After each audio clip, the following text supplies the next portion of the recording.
Bueno, estoy muy contento de recibir a Ricardo Pelicán, un grande con una trayectoria inmensa en la guitarra de jazz y en la música popular argentina.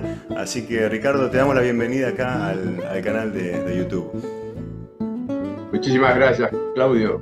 Realmente es un honor estar en tu canal porque he visto varias entrevistas y son sensacionales. No sé qué hago yo acá realmente, pero qué bien lo tuyo. Bueno, muchas gracias.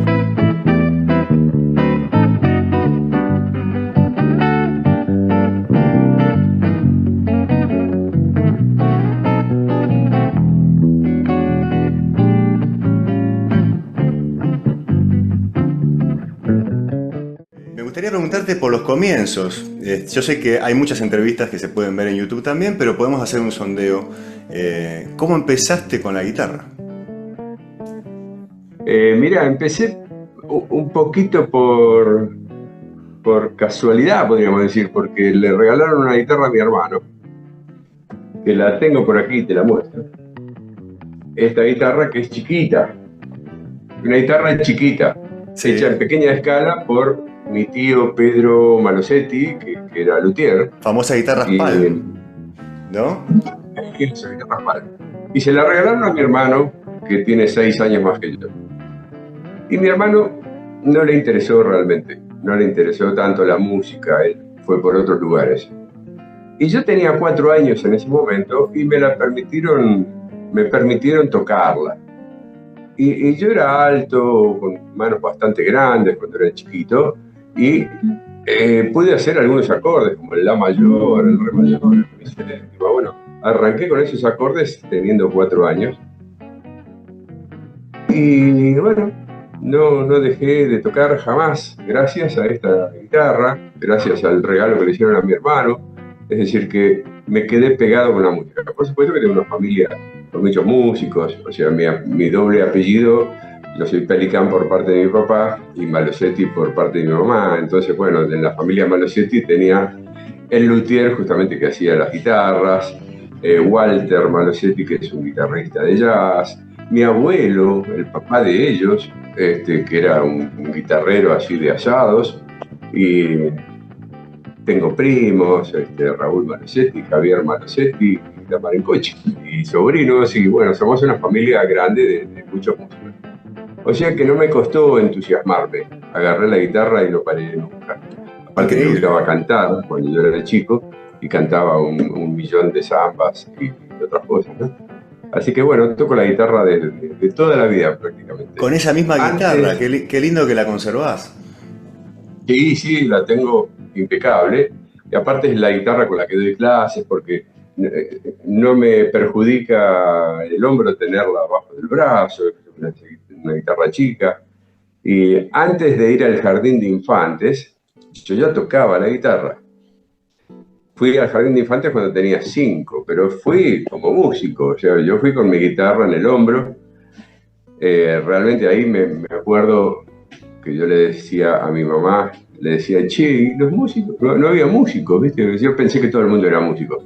Y no, cuando fui al jardín me di cuenta de que, bueno, yo era uno de los poquitos músicos que había encontrado. Y Increíble. lo primero que hice al llegar al primer día de jardín, me subieron al palco, así se decía, con las maestras, la directora y todo, y me canté un par de zambas. O sea que, qué sé yo, no me resultó difícil ser músico, creo que siempre fui músico, ¿no? O sea que ya Perdón, voy a de dejar la muy guitarra. chiquito ya estabas, bueno, muy metido, porque si ya a los 5 años estabas tocando samba. ¿Y cómo fue el paso al jazz? ¿Qué pensás que te atrajo de ese mundo? Más allá de tus Te familiares. lo muestro. A ver, me voy a poner los anteojos porque no sé dónde voy a poner este Ah, ok, cuadrito. sí, sí. Después igual la ¿Se vamos a ve? mostrar. Con No Walter sé si se Malosetti, ¿no es ve. cierto? Claro. Ahí estoy tocando con Walter. Impecable. Lo observo bien, ¿no? Ahí estoy tocando con Walter, yo tenía 6. O sea que habían pasado ya un par de años de esa ocasión en que yo agarré la guitarra de mi hermano a los 4. Va, ya no es más de mi hermano, es mía. Por más que me la reclame, no se la devuelvo. Sí. Bueno, y digamos que con mi tío Pedro que era el luthier. El luthier se llama Pedro Alfredo Lucas Malosetti, por eso sus guitarras tienen una marca que se llama Palm. Muy conocido. Pedro Alfredo Lucas. Mi otro tío, y bueno, con él hacíamos mucho folclore. A él le gustaba mucho el folclore y la música clásica, Pedro. Mientras que Walter, que era un poco el hippie de la familia, ya desde chico le pidió a mi abuelo, siendo él muy jovencito, le pidió a mi abuelo si podía comprar una guitarra eléctrica, pero les estoy hablando de los años 50, ¿no? Cuando Walter era un joven. Walter nació en el año 31, así que imagínate que en los años 50 tendría 20 y moneda. Y mi abuelo le compró una guitarra Levin, una guitarra importada en ese momento que era difícil conseguirlas, una guitarra de caja como la que había utilizado Django Reinhardt. Sí. Y bueno, y ahí empieza su historia con el jazz también, Walter, ¿no? O sea que bueno, con Walter yo tocaba jazz, por supuesto. O sea, uno de mis temas favoritos se llamaba Sweet Georgia Brown, y cada vez que venía Walter a mi casa, a la casa de mi mamá, a mi casa, yo le pedía que toque esa canción, y seguramente me debe haber enseñado esa canción cuando yo tenía 5 años.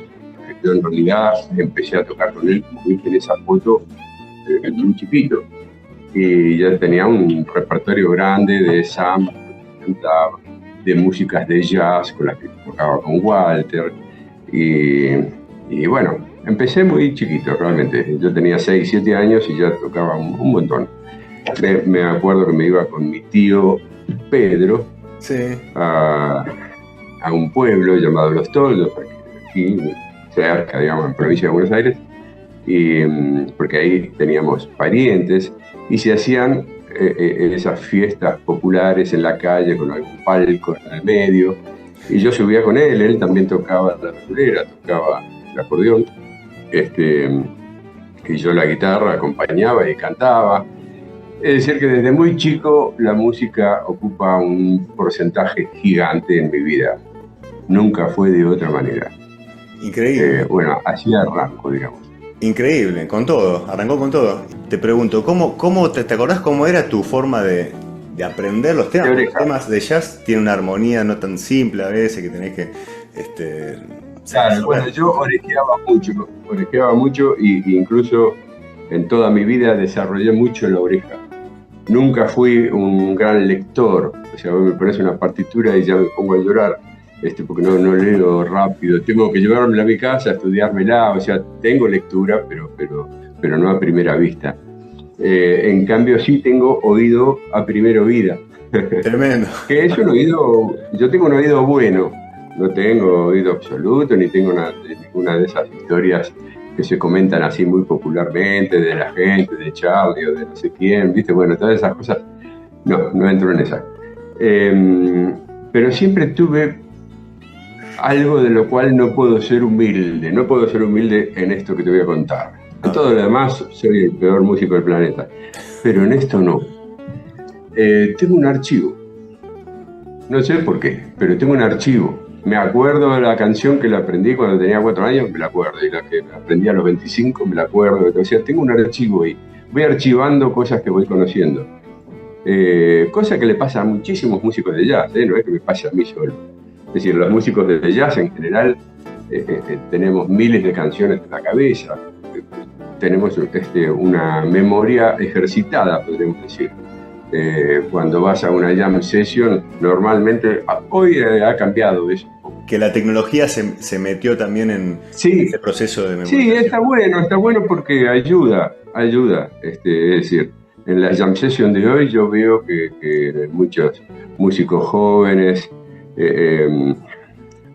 músicos que tocan instrumentos o músicos que cantan bueno, llevan sus partituras a veces en el teléfono, que hacen así, la buscan y de esa manera se aseguran poder tocar con comodidad. Bueno, eso no existía antes, no existía ni siquiera el Real Book. Cuando yo empecé, el Real Book no existía, el Real Book se inventó después. Entonces el Real Book, para aquellos que están escuchando, es un libro de canciones.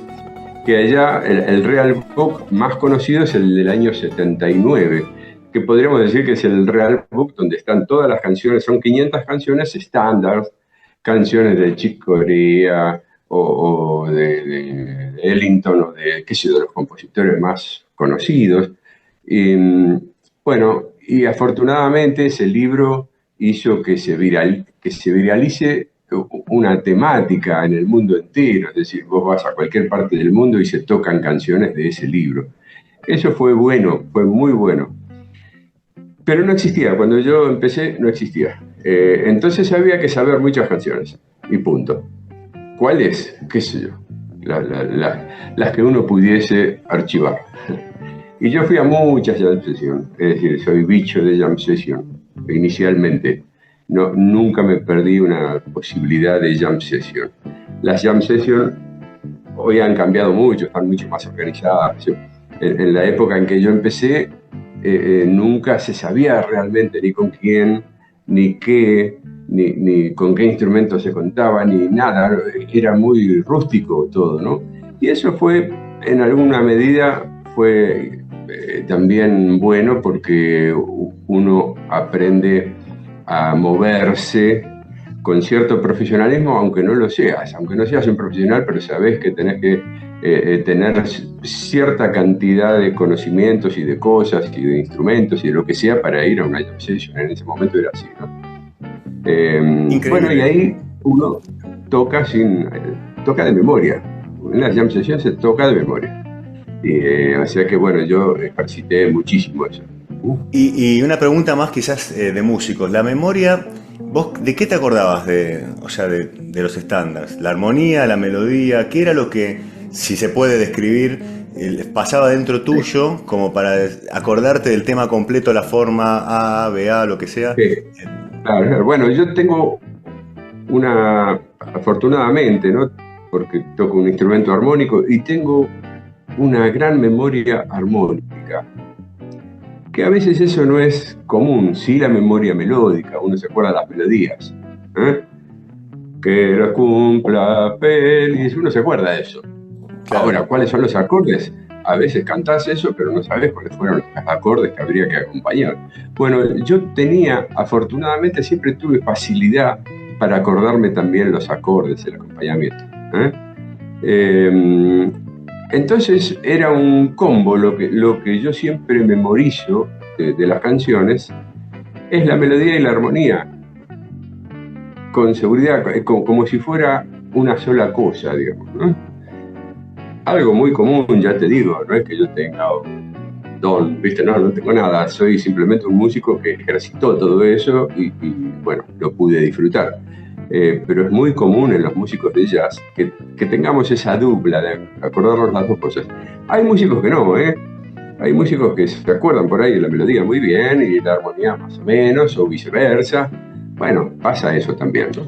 Bueno, no fue mi caso, afortunadamente no fue mi caso, porque como yo insistí tanto y seguramente cuando sabía muy poco, mi principal herramienta era la oreja, era acumular y almacenar, ¿no? En la memoria. O sea, era mi principal herramienta, más que herramientas de lectura o herramientas de tener cancha al tocar ni nada. Es decir, mi principal herramienta era recordar.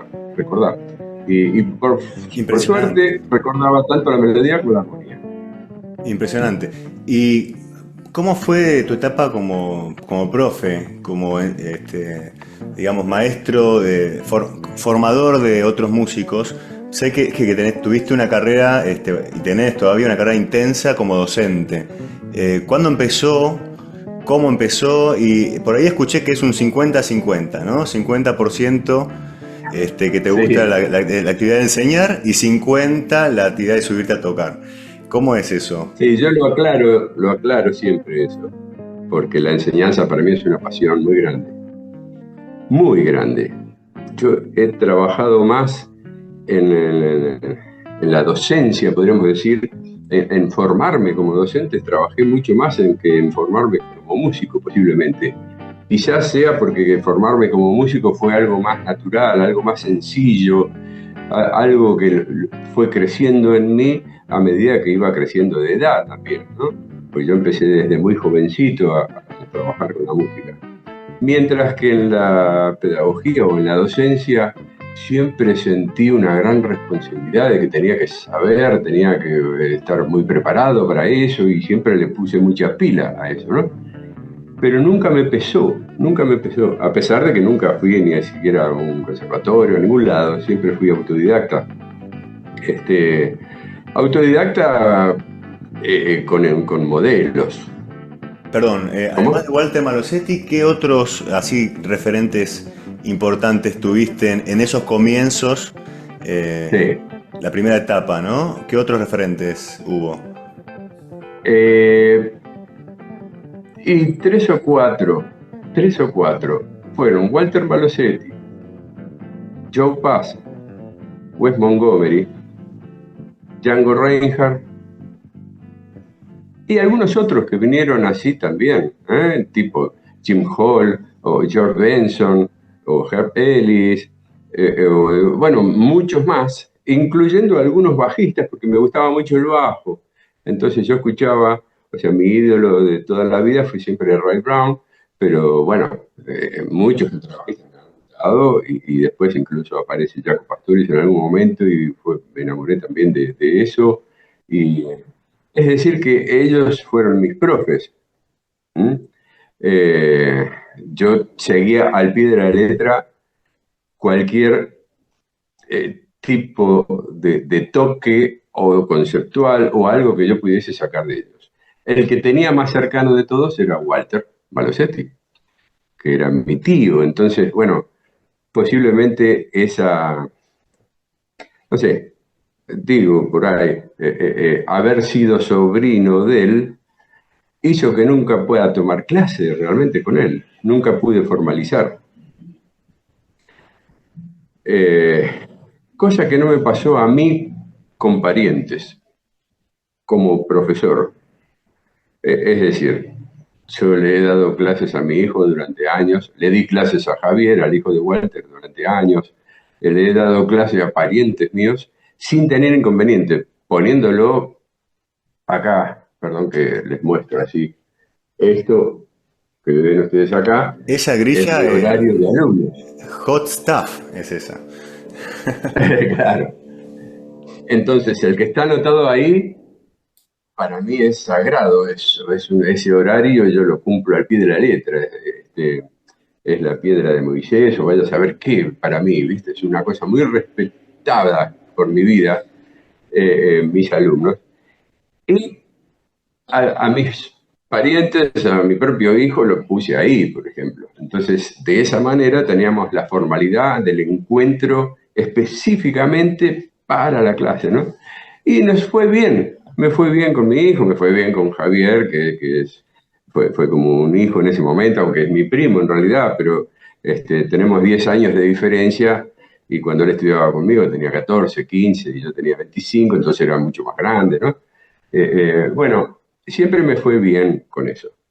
Mientras que yo no tuve clases y por ser sobrino de Walter y ser medio tano, ¿viste? Malosetti, Pelicán, son todos apellidos italianos, dije, no, no quiero la vendetta, no voy a ir a estudiar con nadie teniendo a Walter en mi familia. Entonces Claro. me resistí de ir a estudiar. En ese momento podría haber elegido, había ciertos músicos argentinos que yo admiraba, ¿no?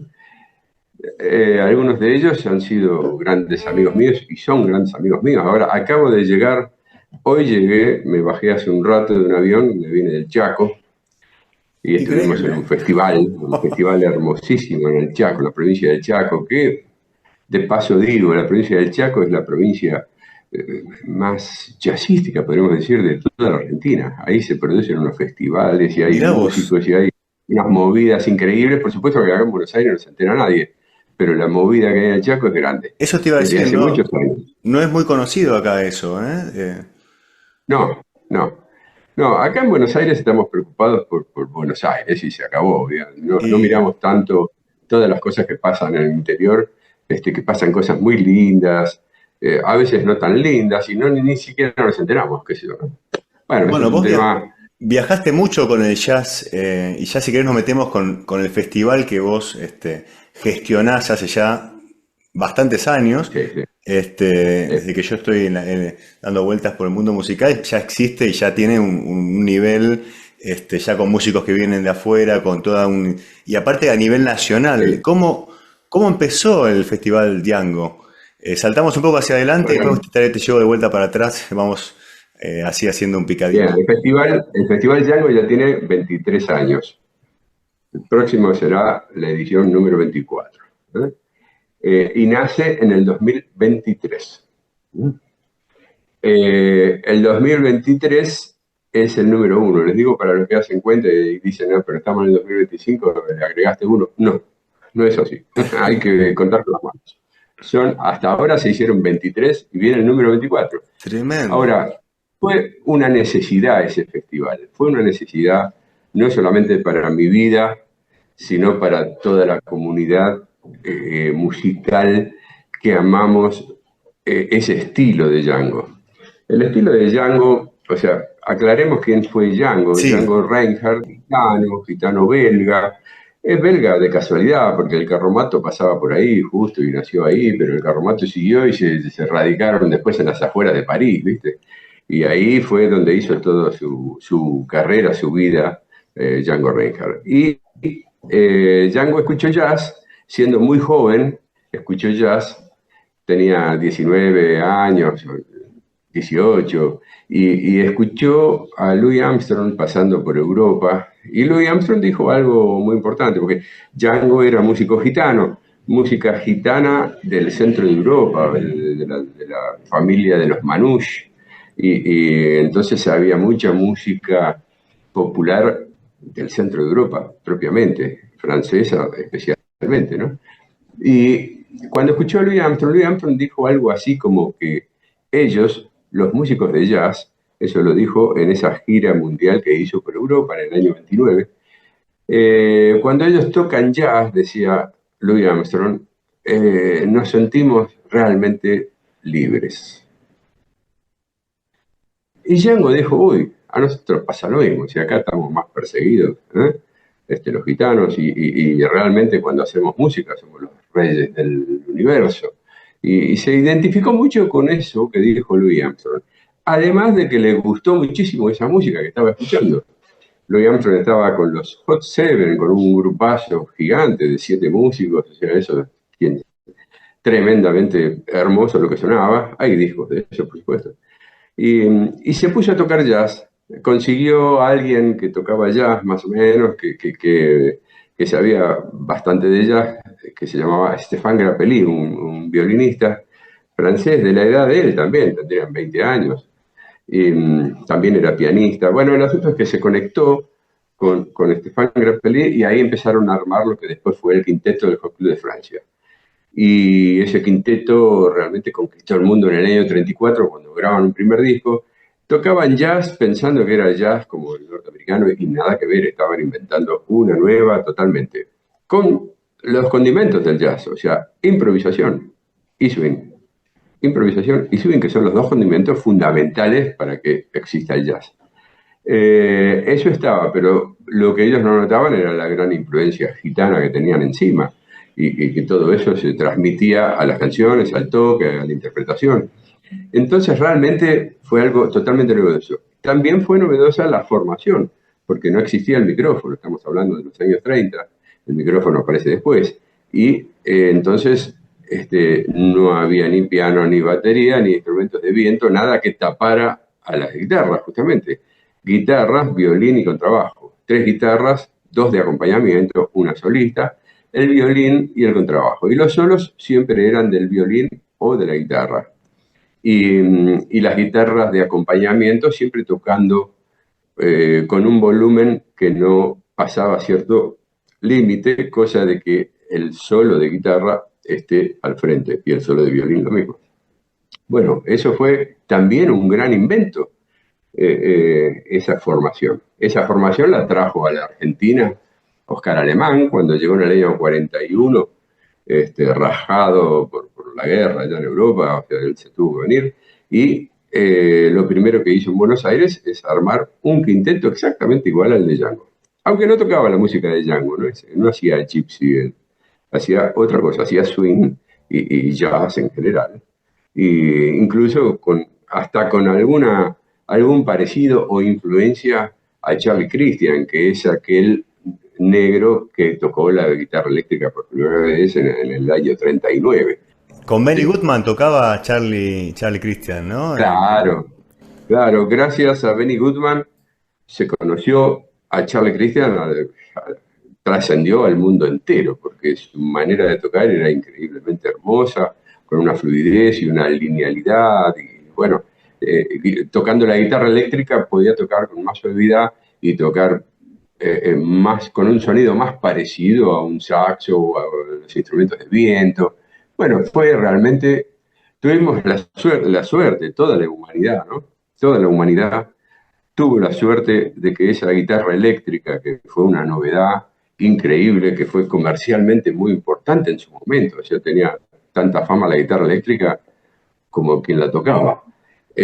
Bueno, tuvimos la suerte que no cayó en manos de cualquiera, cayó en manos de Charles Christian, que era un genio. Entonces, bueno, fue una suerte para la humanidad también. Absolutamente, sí, hasta hoy en día se siguen estudiando los solos de Charlie Christian en las escuelas de música porque Por creó, ¿no? supuesto, por supuesto. Tanto los de Django Reinhardt como los de Charlie Christian. En el caso de Oscar Alemán, no tuvo tanta prensa, digámoslo de esa manera. Django tuvo una prensa increíble en toda Europa, porque Django recorrió Europa y realmente lo aman. Hoy es amado mundialmente, pero hubo un momento en que era amado en todos los países de Europa, era una persona sumamente conocida con sus discos. Mientras que en Estados Unidos, que medio que no les gustaba, es que ese gitano, francés o belga, qué sé yo, que sea el número uno del mundo, no les gustaba un pito a los norteamericanos. Les daba una bronca terrible, es más, nunca le hicieron prensa a Django en Estados Unidos.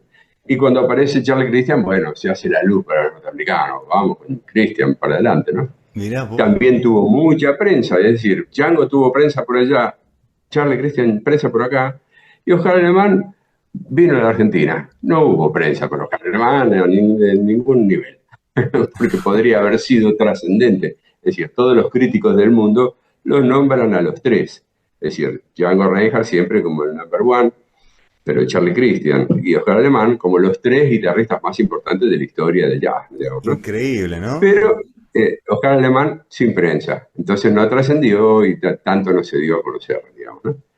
Pero muy buena música. Bueno, entonces, ahora sí podemos volver al festival, ahora que sabemos quién es Django y lo que hizo. Django hizo todo eso con dos dedos menos, ¿no? O sea, además... Sí, sí, totalmente, totalmente. Se Y quemó, cuando tenía 18 años se quemó y le quedó la mano con estos dos dedos encogidos así, no los podía desplegar, abrir, se había quemado tendones y entonces los usaba como para hacer increíble. algunos acordes, pero cuando punteaba, punteaba con estos dos dedos. O sea, todas las melodías que uno escucha eran con dos dedos, era una cosa increíble. En el año 2002 vimos por primera vez un video de Django tocando. Los videos estuvieron ocultos. ¿Quién Ah, sabe dónde? ¿Quién sacó esos videos de algún cajón? Es más, su hijo Babik, que ya en ese momento tenía 60 años aproximadamente, se murió sin ver los videos. no te puedo El creer. hijo. O sea, una cosa increíble. Bueno, hay Increíble. varios. Ahora aparecieron otros. Ahora, el primer video, no era ese. No era ese. Fue otro video donde se ve muy Increíble. bien la mano. Bueno, lo importante es que cuando lo vimos, no podíamos creer, todos los guitarristas del mundo, verlo al tipo ese tocar con dos dedos todo lo que toca. Bueno, fue una cosa increíble, un marciano. Entonces, te decía, había un festival que se llamaba el Festival de las Cuerdas Gitanas del Jazz Argentino, que dirigía Chachi Zaragoza, un guitarrista que había tocado también con Oscar Alemán y un guitarrista amante del estilo de Django. Y bueno, y él en el año 84, cuando nace Jazzología en Buenos Aires, en el Centro Cultural General San Martín, con Carlos Cincillo dirigiendo todo, por supuesto, el mentor de todo eso. eh, Hacen ese festival una vez al año, un día al año, un festivalito, digamos, un festival de un solo concierto donde íbamos a tocar un montón de músicos. Ese día tocábamos 20 músicos, todos juntos, como podíamos. Muy divertido, muy nutritivo, digamos, recordando los estilos. Bueno, y ese festival se prolongó hasta el año, si no me equivoco, 2000, 2001, por ahí. 99, 2000, 2001 creo que fue, 2001, porque en el año 99 se hizo, bueno, estoy recordando cosas, 2001, y al no seguir ese festival quedó un agujero negro y yo me propuse hacer uno. eh, me animé, digamos, a armar un proyecto de festival. O sea, un festival tiene que tener duración, así, una proyección, digamos, ¿no? Si no, es un festival de un año solo, no, mucho sentido por ahí no tiene. Lo que a mí me interesaba era que tenga proyección y que se pueda mantener en el tiempo. Afortunadamente pasó porque ya hicimos 23. Pero fue gracias a que me abrieron las puertas, Carlos Cincillo me abrió las puertas, y el festival nace ahí en Jazzología, con un concierto tremendo, fueron más de 1500 personas, éramos más de 30 músicos, lo tengo en un video afortunadamente, todo filmado, fotografiado, grabado, o sea que es un recuerdo hermoso porque nació con el pie derecho, nació con el pie derecho. Y al año siguiente yo ya necesitaba más escenario porque no podíamos hacer un concierto de 3 horas y media o 4 horas metiendo 10 grupos dentro de un concierto. Es decir, había que empezar a buscar sitios para que se vaya ampliando. Y bueno, es así que, no sé, llegué a hacer 21 conciertos adentro del mes de mayo. Adentro de un mes, ese fue el Tremendo. máximo, digamos, ¿no? Que fue hace 2 años. 21 conciertos en distintos lugares, por supuesto. Acá en Buenos Aires tenemos lugares muy conocidos, como el caso de Vivo, Hotelonio. Por supuesto que Jazzología siempre en punta, siempre adelante. Y algunos municipios, qué sé yo, Berazategui y otros lugares, algunas cosas que se han hecho en La Plata. Es decir, en 21 conciertos en aproximadamente unos 14 lugares distintos, donde en algún lugar, como en Jazzología, se hacían 2 días y en otros lugares también 2 o 3 días. Y así, de esa Impresionante. manera, creció tanto que aparecieron un montón de músicos. Chicos que estaban estudiando, hoy son tremendos profesionales y son los artistas principales por ahí, podríamos decir, más convocados, más convocantes, perdón, del festival, ¿no? Chicos que eran estudiantes en los años 2000 y moneda y hoy son grandes profesionales. O sea que el festival les fue abriendo puertas a muchos jóvenes también. Eso es algo lindo. Bueno, eso es Increíble. más o menos la onda del festival. Es un festival hecho a pulmón, ¿eh? Nunca conseguí nada de ningún gobierno. O sea, los gobiernos para este tipo de cosas no existen. Por ahí sí, para un Lollapalooza o para una cosa así, por ahí te ponen un montón de guita. Hoy mismo empresas, Quilmes o L'Artois, que son marcas de cervezas, y te ponen una fortuna para hacer cosas de rock. Pero el jazz no garpa, es como el crimen. No garpan, no pagan. Entonces, no le ponen una moneda. O sea que nunca tuvimos auspiciantes. Tuve en una ocasión UTN, Universidad Tecnológica Nacional, que duró un par de años gracias a la gestión Mirá de vos. Enrique Filgueira, que fue el decano en ese momento. Pero bueno, fue como un milagro y se sumó.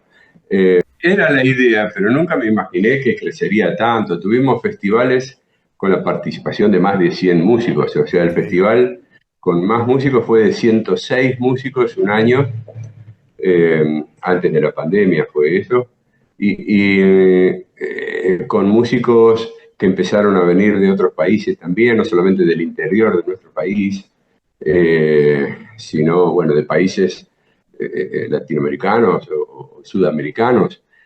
tanto de Chile. Los primeros fueron los chilenos. Muchos Los chilenos, ¿no? primeros en venir fueron los chilenos en el 2006.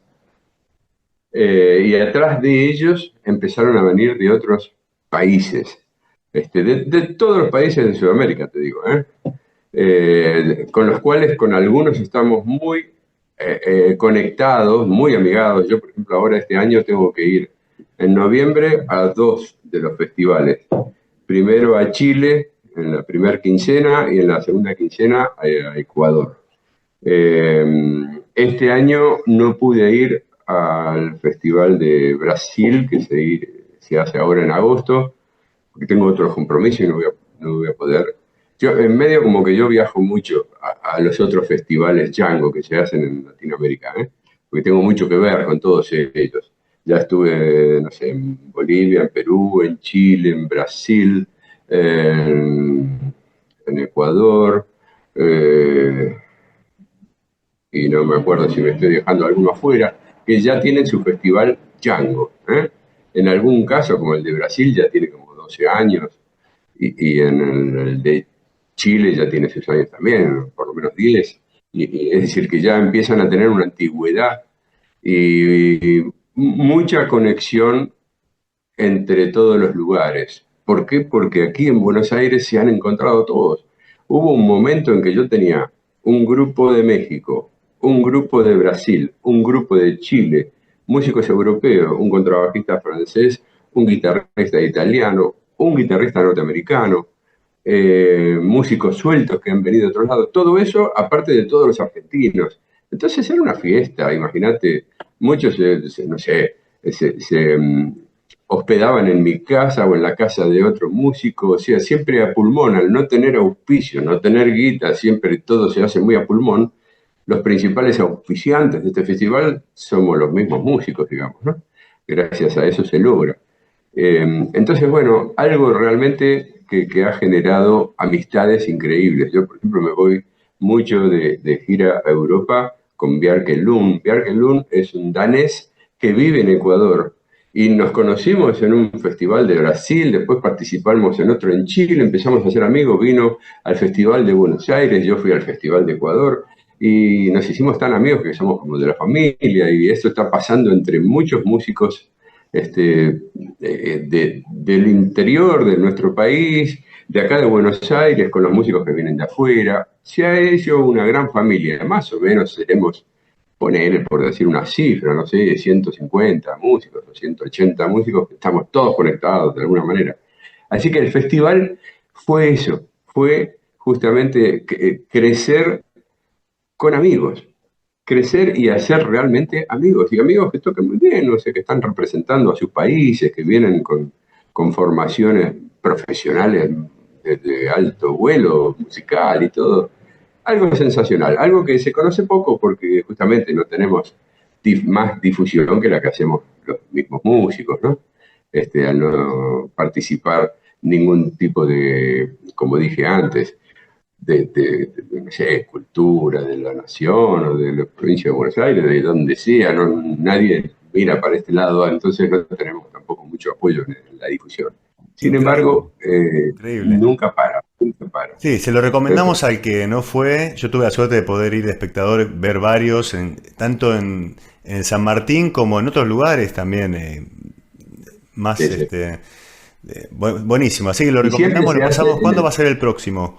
¿Cuándo es el próximo? siempre es el mes de mayo, todos los años en el mes de mayo, en el mes de mayo. Y en otros meses se hace en otros países. Entonces ya medio como que vamos dejando, fijando, para que podamos movernos de otros lados acá o de acá a Claro. otros lados. Y entonces siempre estamos ocupando diversos meses del año para los festivales. Un verdadero embajador Siempre en mayo en la del, Argentina. un embajador del estilo sos, Ricardo, porque eso, cuando vos empezaste, ¿existía ese tipo de movidas? La verdad que había poco, había poco. ¿Cómo era el circuito? Yo empecé con un grupo llamado Swing 39. En Swing 39 era un quinteto, después se transformó en un cuarteto, donde estaba Walter Malosetti en guitarra, Carlos Acosta en clarinete, que después dejó Carlos Acosta en el grupo y pasó a ser Héctor López Fursa, el violinista, Héctor Basso en el contrabajo. Bueno, yo empecé con ese grupo que duró muchísimos años. Ese grupo empezó en el año 72. En el año 73, cuando vuelve Oscar Alemán a la escena, Oscar Alemán estuvo mucho tiempo guardado en un departamento, sin tocar, medio olvidado incluso, y en el año 72 lo invitan a grabar Alemán 72, así se llamó ese disco. Y a partir de ese momento resurge Oscar Alemán a tocar, pero no tenía grupo. Entonces venía al Teatro Santa María del Buen Aire, que era donde tocábamos con Swing 39, que era el grupo adecuado para que él tocara con nosotros como músico invitado. Y eso lo hizo un montón de veces. Durante ese año habrá venido 10 veces a tocar con nosotros como músico invitado, hasta que él armó un grupo propio y empezó a tocar con su grupo. Grupo con el cual yo tuve la fortuna también de tocar algunas veces, es decir, que pude conocerlo a Oscar Alemán en su última etapa, digamos, ¿no? Él murió en el año 80, pero varios años antes ya dejó de tocar. No sé si en el 76, 77, ya por problemas de salud no podía seguir tocando, y hasta su muerte. Y después de eso, Swing 39 duró unos años más. Hernán Oliva, el violinista, tenía su quinteto, pero el quinteto también se disolvió. Hernán Oliva falleció, si no me equivoco, en el año 86. El grupo Blue Strings, que eran los hermanos López Furs, duró hasta el principio de los 70, también se disolvió. Bueno, quedaban algunos músicos sueltos, pero no había un ambiente para el estilo de Django, justamente, no existía. Y, excepto por algunos grupos que seguíamos adelante. Yo siempre tuve algún grupo en el estilo, ¿eh? Y me llamaban mucho, me siguen convocando mucho para hacer homenajes a Oscar Alemán, por ejemplo, ¿eh? El primer homenaje que hice a Oscar Alemán fue en el año 87, en el Teatro San Martín, un homenaje muy lindo, pero siempre fui el músico convocado estilísticamente dentro del Gypsy Swing o del estilo de Oscar Alemán. Claro. Si bien yo no hago bien ninguna de las dos cosas, no toco ni bien el estilo de Oscar Alemán ni el de Django Reinhardt, pero sí llevo una bandera y siempre estoy también como maestro, como profesor, estoy siempre citando a esos músicos y que todos mis estudiantes sepan quiénes fueron y que los descubran, digamos, ¿no? Y posiblemente por llevar esa bandera es que siempre me convocan. Estoy yendo al Chaco todos los años, homenaje que es donde nació Oscar Alemán, homenaje a Oscar Alemán todos los años voy allí, desde hace 30 años, más o menos. Impresionante. Y bueno, es más, muchas veces toco con la guitarra de Oscar Alemán, que está ¿sí? en un museo, lo tienen en el Chaco, y la sacan especialmente para que yo la toque cuando hago el homenaje a Oscar Alemán y voy con la guitarra de él. Bueno, cosas muy lindas, digamos, ¿no? El asunto es que a partir del festival Django Argentina que organizo yo desde el 2003, empiezan a aparecer músicos. Empiezan a aparecer muchos, especialmente muchos alumnos míos, que están tocando cada vez mejor, y yo los convoco para el festival. Eso les pone una responsabilidad tan grande que estudian mucho más y se convierten en grandes músicos, y de golpe, hoy, digamos que en el panorama del Gypsy Swing en la Argentina, qué sé yo, el 90% son músicos que han pasado por mis clases, podríamos decir. Ojo, yo no soy el formador de ellos, se forman solos. Yo simplemente pongo un granito de arena, los entusiasmo, les voy abriendo los ojos en muchos aspectos, pero no soy mago. Los magos son ellos, digamos, ¿no? Bueno, digo esto porque lo que tengo que decir justamente, que la realidad es que el 90% fueron alumnos míos, pero lo quiero decir con humildad, no quiero decir que soy el profesor más grande del planeta, no pasa nada conmigo. No sé enseñar muy bien, pero tuve la suerte de tener a toda esta gente que pasó por aquí, digamos, ¿no? Bueno, y el festival es muy, eh, ¿cómo se dice? Presiona, el festival presiona. Cuando llega al festival, nadie se quiere quedar afuera y tampoco nadie quiere hacer un mal papel, lógicamente. Entonces, presiona para bien, presiona para que participen, para que estudien, para Claro. que se formen, para que las cosas salgan fantásticas, digamos, ¿no? O sea Como que el una festival motivación. tiene eso, tiene una magia especial, el festival, ¿no? Eh, Qué grande, qué lindo. Impresionante. Sí, bueno, también en parte yo las entrevistas que estuve haciendo tienen que ver con también grandes educadores musicales. Por eso, además te quería hacer estas preguntas a vos. Y bueno, y te pregunto, ya que estamos hablando de esto, ¿cómo ves la escena musical eh, así panorámica hoy en día en relación a todo a lo que viste en toda tu carrera, a tu trayectoria? Mira, tenemos una cantidad de músicos. Un día vamos a explotar como un volcán y vamos a inundar el planeta de músicos. Es tremendo la cantidad de músicos que hay hoy en la Argentina. Siempre tuvimos una franja muy importante de músicos que estudian mucho, después una franja muy amplia de música popular donde por ahí no se estudia tanto. Eh, eh, eh, y bueno, esa franja pequeña de gente que estudia, que está en los conservatorios, que va a clases con maestros, que se toma las cosas en serio y que tiene proyección. Bueno, esa franja ha crecido muchísimo. Está invadiendo esa otra franja de poco estudio en la música popular, muy poco estudio. No necesariamente ningún género tenga la culpa de esto que estoy diciendo, no es que, porque he escuchado comentarios por ahí, no, viste, el folclore no hace falta estudiar, o el rock no hace falta estudiar, o el blues no hace falta. Sí, hace falta estudiar, en todas las cosas hace falta estudiar, no es así. Los grandes folcloristas argentinos que hemos tenido o que tenemos, como el caso de, eh, no sé si nombrarlos, pero porque después me voy a quedar corto y voy a quedar mal.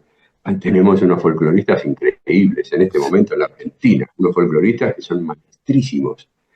Eh, Tenemos tocadores de música popular, de blues o de lo que sea, que son tremendos. ¿Por qué? Porque se han formado, porque han estudiado y han llegado a ser, bueno, gente, modelos para otros, digamos, ¿no? Es decir, estudiar hace bien. El que no estudia y se queda solamente con la autodidáctica de los tutoriales son un arma de doble filo, ¿viste? Porque si uno no sabe cuál es el tutorial que vas a ver, el que te va a enseñar, uno no sabe, ¿viste? Por ahí le pifiás y caes en manos de algo que no está que no es oportuno para vos o que no está bien explicado. Entonces, conviene pasar por maestro. Si no tenés un profesor, buscátelo, buscate un profe, un maestro, lo que sea. No importa cuántos toques, por ahí tocas bien, no importa, igual busca a alguien que te pueda orientar un poco más. Eso es muy saludable. Y eso está pasando, está pasando. ¿Eh? Por eso te digo que la franja esa de gente muy responsable con la música, que vive por la música, por todo eso, se está agrandando mucho. Y en general son gente muy estudiosa. Entonces, hoy no sé, vas a cualquier boliche y te encontrás con muy buenos músicos, escuchás muy buena música. Por supuesto que hay muchísimas cosas under que no las conoce nadie, qué sé yo, muchos músicos que están haciendo cosas por amor al arte, porque por ahí no hay tanto trabajo. O sea, si tenemos que hablar de la música en ese aspecto, ahí sí tengo que ir un poco para atrás. Es decir, en Eso este también, momento claro, te quería preguntar. no se les está pagando, no se les paga a los músicos. ¿Y eso Esa es vos la lo parte. ves, perdón, lo ves ahora peor que antes? A qué se debe? Que ¿Qué, antes qué que crees? cuando. Peor Y ahora quizás que antes de que cuando. cuando tocabas con Swing 39 o cuando Había giraste. más, había más trabajo, al músico se les pagaba. No Ok, existía el 70-30, claro, no eso existía. es El algo más. 70-30, es decir, hubo cosas, lamentablemente, en ciertos géneros, por ejemplo en el rock, a los chicos los obligaban a vender entradas, qué sé yo, para que toquen en algún lugar, Bueno, ese tipo de cosas, y el 70-30 que aparece después, que no viene del jazz, pero ahora se usa mucho en el jazz también, todas esas cosas pueden ser positivas si es que hay una buena organización. Hay lugares donde el 70-30 es un arreglo muy confortable, podríamos decir, para el músico. ¿Por qué? Porque los lugares por ahí tienen gente propia, eh, porque se mueven con la publicidad, o sea, trabajan para ese 30% que les va a quedar, trabajan. Hay otros lugares que te dicen 70-30 y después el 30 no lo pueden justificar. Nosotros justificamos nuestros 70, los músicos. ¿Por qué? Porque estudiamos, nos formamos, somos muy profesionales y cuando hacemos el show, subimos a un escenario, la gente se queda contenta y justificamos. El 70% nuestro va por ahí, por la parte artística. Nosotros tenemos que llevar gente. En todo caso, la convocatoria de gente la hace cierta publicidad. Y esa publicidad tiene que salir del lugar donde tocas. Y si te están cobrando un 30% de lo que vos deberías ganar, es porque ellos lo van a invertir en publicidad y en confort para el músico. Si no pasa eso, el 30% es injusto, injustificado, digamos, ¿no? Bueno, más allá de eso, es como que desaparece el caché para los músicos. O sea, el músico profesional, más grande, con más veterano, qué sé yo, bueno, todavía defiende ciertas cosas, ¿no? Pero los músicos jóvenes no pueden cobrar un caché. Es decir, un cuarteto joven que va a tocar en un boliche, y va y le dice, bueno, es tanta guita. Y el bolichero le dice, no, yo te doy el 70. ¿El 70 de qué? De nada, de aire, ¿viste? De humo. Entonces, y después, ese bolichero por ahí no trabaja lo suficiente para llevar la gente que hace falta para que todo funcione. Y finalmente todo se ve malogrado, ¿no? Finalmente, ¿qué pasa? Que los músicos realmente no tienen ingresos musicales y de esa manera es muy difícil subsistir, estudiar, pagar profesores, pagar instrumentos, entusiasmarse para hacer determinadas cosas. Esa es la parte negativa de lo que está pasando hoy. Y no viene de ahora, no es del año pasado ni de hace 2 años. Esto viene de atrás, viene en las últimas décadas. Quizás Deniegrándose. algo cultural será, tendrá que ver con el rol del músico en la sociedad y quizás, digo, Sí, te quería sí, también preguntar, tiene que ver con el rol del comerciante. y Los eso, boliches tal son cual. comercios y los dueños de esos comercios son comerciantes. Estos comerciantes están, lógicamente, muy leoninamente pensando en sus bolsillos y no en el resto de la servidumbre, que son los mozos, los músicos, el electricista que le tiene que poner las cosas.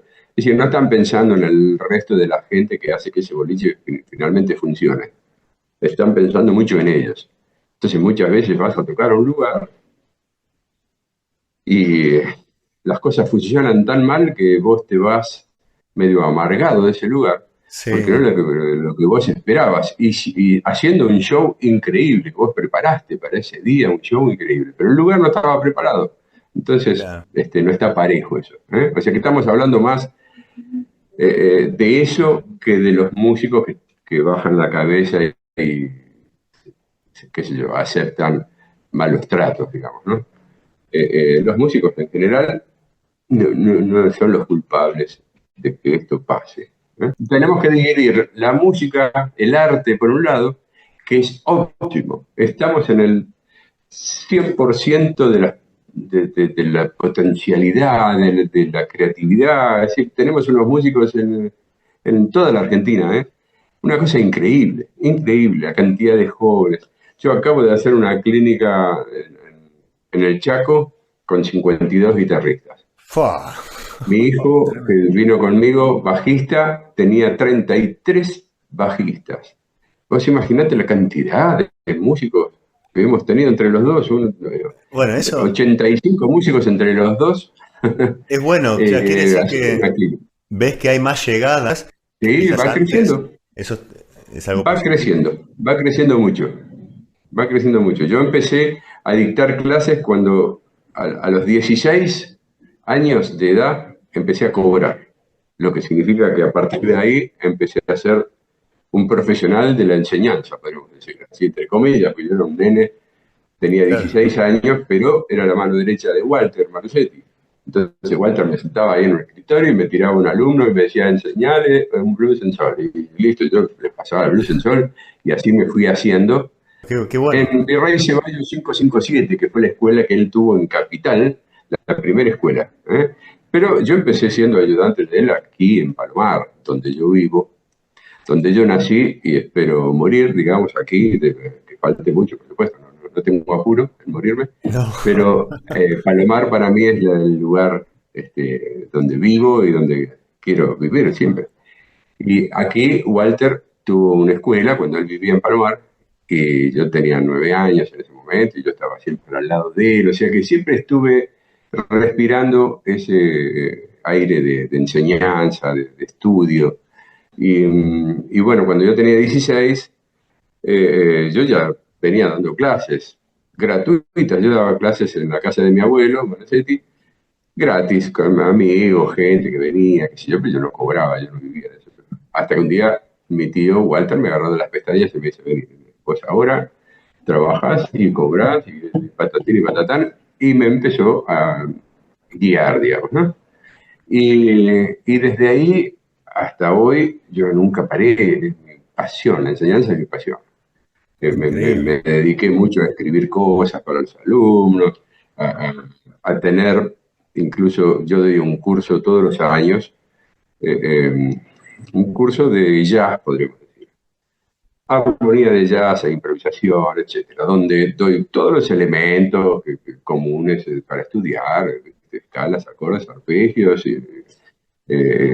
con todas las chiches de la armonía, pero a la vez mucho lenguaje jazzístico. Dicto hice muchos tutoriales, escribí mucho sobre las canciones y sus vías de improvisación, sus core melodies, y entonces, bueno, es muy eh, completo, podríamos decir, el curso en ver un montón de aspectos, pero principalmente en todas las clases cuento experiencias y hablamos conceptualmente de lo que es ser músico, ¿eh? Lo que es ser músico. Así que no es solamente toda la parte técnica, guitarrística y conocimiento de la armonía y lo que sea, sino hablar también de la vida del músico, cómo es vivir siendo músicos, y eso está en todas las clases presentes. Bueno, Y toda la bueno, y yo data, eso lo hago. la información de Ricardo va a estar acá en la descripción del video. Y vos también estás dando en formato virtual, ¿no? Estos cursos son Sí, en pero formato no de virtual, manera individual, no grupal. de manera individual, sino de manera grupal. Y Perfecto. ya te digo, lo hago por medio de ese curso justamente que hago todos los años, y ahí se anotan muchísimo. Ahora en el Chaco me encontré con un alumno que está haciendo el curso ahora justamente, ¿no? Pero tengo alumnos, uno de México, otro de Ecuador, dos de Chile, algunas provincias de acá de la Argentina, es decir, que aprovechan los que están más lejos para poder participar de manera online, Y y eso se hace, no estoy especialmente para ellos, sino que estoy con los presenciales. Por ahí claro. tengo, en un aula tengo 15 presenciales y unos 10 online. ¿Y los Y después en estudiantes? el otro grupo, otro tanto igual. Es anual, es anual. O sea que si el año que viene, en abril, cuando empieza el curso, se enganchan, eso es lo ideal, porque el Perfecto. curso dura 16 clases. Son 8 meses. Yo doy 2 clases por mes de 3 horas cada clase, o sea, son clases generosas en tiempo y material y todo, ¿no? Porque yo aparte envío PDFs, tutoriales, muchos videos, les sintetizo o les resumo la búsqueda de ciertas cosas. Es decir, vos tenés que tocar un tema y necesitas un backing track. Y cuando te metes en YouTube tenés 42 backing tracks para ese tema. Bueno, yo ya elegí uno Ok. que está más o menos elegido. Entonces, cuando te mando eso, te resumí un montón de trabajo de investigación, ¿no? Bueno, es mucho el material que yo envío. Eh, pero lo piola es que se enganchen en marzo, que se anoten, entran en abril, que empieza el curso y termina a fin de año. Entrar por la mitad, no te conviene. Si lo puedes hacer entero, hacerlo entero. Algunos entran por la mitad y yo tengo todas las clases del año grabadas, entonces los que entran por la mitad les doy todas las clases que no pudieron asistir porque están Claro. grabadas. Las clases de 3 horas quedan grabadas para los que están online o las que no las pueden tomar. Así que bueno, eh, Bueno, les estar pasamos la atentos cuando... información acá en la descripción del video Sí, para todos los interesados. Después eso va a estar ahí subido en los links. yo te paso la información, así la pones. Y Ricardo, te Fantástico. quería hacer algunas preguntas así más quizás filosóficas o conceptuales, como por ejemplo, ¿qué es la improvisación para vos en el jazz? Y es lo que hiciste vos recién. O sea, ¿lo tenías estudiado la pregunta o la inventaste ahora? Tengo, tengo acá mi machetito porque Ah, tenés un tantas machete. cosas que te quiero preguntar, pero las voy haciendo en otro orden igual, ¿eh? O sea, no voy haciendo... Está bien. Improvisar con la música es más o menos lo que hacemos cuando improvisamos, cuando charlamos. Todo esto es una gran improvisación, más allá de que tenés una partitura, es decir, estás siguiendo cierto formato, un formato a lo mejor de 32 compases, ¿viste? 8 8, después viene el puente y los últimos 8 con tus preguntas, ¿no? O sea, hay un formato de fondo, pero lo que se toca arriba es muy improvisado, lo que estamos charlando nosotros es muy improvisado. Bien, Eh, bien, la bien. improvisación es eso, es poder tener tu propio discurso, nada más que de manera musical. Es decir, se conocen los arpegios, las escalas, los acordes con sus inversiones, etc. Toda esa raíz que podríamos decir que tiene un músico que improvise, todas esas raíces son sumamente importantes. Si no tenés esos mínimos conocimientos, posiblemente no puedas convertirlos en algo propio, ¿no? En un discurso que uno realmente tenga ganas de decir. Entonces, improvisar, según algunos libros, te dicen que el motivo puede tener dos o más notas, dos o más motivos pueden ser una frase, dos o más frases ya pueden ser un solo, etcétera, ¿no? Y bueno, todas esas definiciones que a veces son difíciles de entender, de qué se está hablando, digamos, ¿no? Improvisar es poder tocar con los conocimientos que uno tenga, mezclarlos, pasarlos por la licuadora, ¿viste? Cuando uno hace un licuado de banana y pone la banana, la leche, un poquito de azúcar y un toque de vainillín y lo licuás. Bueno, acá pasa lo mismo. Tenés que poner en la licuadora un montón de conocimientos y después tiene que surgir eso que nosotros llamamos improvisación. Ahora, la improvisación únicamente la puedes aprender si es que estás en un ámbito donde la improvisación exista. ¿Mm?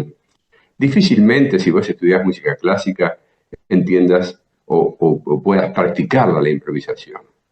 Por ahí, si estás en el folclore, hoy hay ambientes donde se improvisa. Y otros que no, que son folcloristas un poco más tradicionales y se toca más o menos lo mismo y se canta arriba.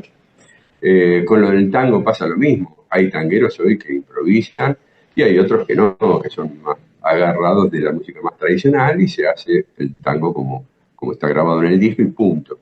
Bueno, en el jazz no pasa eso justamente. En el jazz permanentemente, desde un principio, tenés que improvisar. Es decir, yo tengo alumnos que empiezan conmigo absolutamente de cero, que le acomodo la guitarra, le digo, bueno, poner las manos así, qué sé yo, y le acomodo toda la parte técnica del instrumento, y enseguida le enseño dos o tres notas, y yo me pongo a acompañar con acordes, y le hago tocar esas dos o tres notas a piacere, y, y ya empiezan a sentir desde el primer día, están sintiendo que están diciendo algo con esas notas. O sea, Claro. empieza una práctica de improvisación con muy poquitos elementos y muy poquito vuelo en todo caso, pero desde el primer día se enseña la improvisación. Es decir, es un lenguaje, es hablar cierto idioma, ¿eh? Que en el jazz es fundamental. Desde la primera clase de jazz que tome alguien, se habla de improvisación. ¿Eh? Bien, y Y otra es uno de los pregunta. elementos principales del jazz, justamente. ¿Mm? ¿Vos siempre improvisaste igual? ¿O sé que hubo una anécdota en un estudio de grabación con Héctor López Furst, donde hubo un Ah, momento sí, donde sí. cambió? No, no, no fue siempre igual.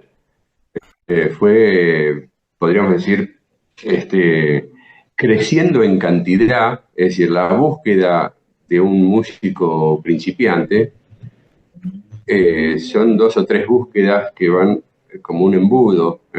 Por ejemplo, tocar rápido. Todos buscamos tocar rápido. No sé por qué, pero hay que tocar rápido.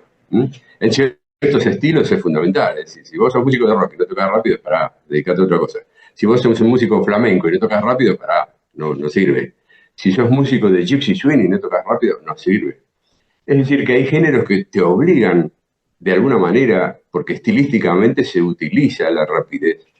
Bueno, te decía que al principio el músico principiante busca ciertas cosas y va sumando cantidades de todas esas cosas.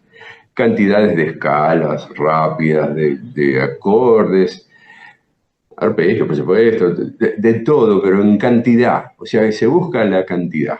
¿Cuándo viene la calidad? Y depende de cada uno. A cada uno le cae la ficha en determinado momento o en distintos momentos. Y hay chicos muy jovencitos, qué sé yo, he tenido alumnos que a los 11, 12 años yo veía cómo sentían artísticamente lo que hacían, mientras que otros por ahí tienen 40 años y no lo sienten todavía, digamos, ¿no?